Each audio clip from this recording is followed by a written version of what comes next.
been friends for a long time. We both really admire each other's writing.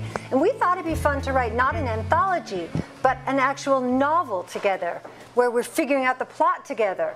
And we're talking about the characters together. And like her characters get to talk to my characters. And, you know, and hang out for me, together. this was really interesting because I had done, whoops, let me find it. I had done some anthologies with some other writers based on Lady Whistledown, who's a character in a number of my books. And what was so much fun about these anthologies were that the 4 stories were taking place concurrently.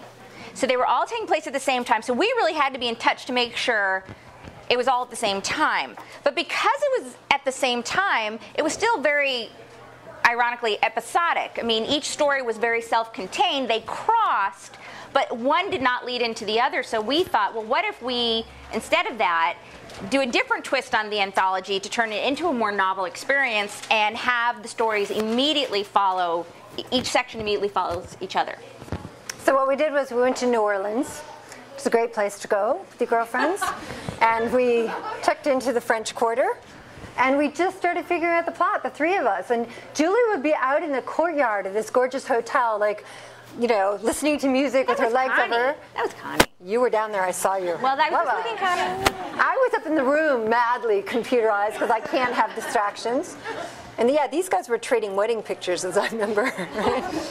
Anyway, we came up with a story, and it was really fun. Actually, I think almost before, well, we had kind of just the barest outline of a story. Yeah. And the first thing we did was come up with characters, I think, really. Yeah. Because we had to populate, it was going to be set at a house party in the country, and we needed to populate this house party with some characters. And so we said, how about we'll make one of them really, really shy. And so I said, oh, I'll take that one because, you know, I've written characters who are a little bit shy. I've never written a character who's painfully shy before. And so I thought this would be a fun way to do it. And then things just went on. And yeah. I had created the hero, Hugh, who loves horses and doesn't want to get married. And he's actually the person his sister says, you know, you need to get married. And he's like, fine. You get 3 women. I want the top of the crop, right? I don't want anybody second, so you can bring them out. I'll pick one. He's really kind of thinking about the horse fair. And so Gwendolyn, who is Julie's pick, was number 1, the number 1 debutante on the season.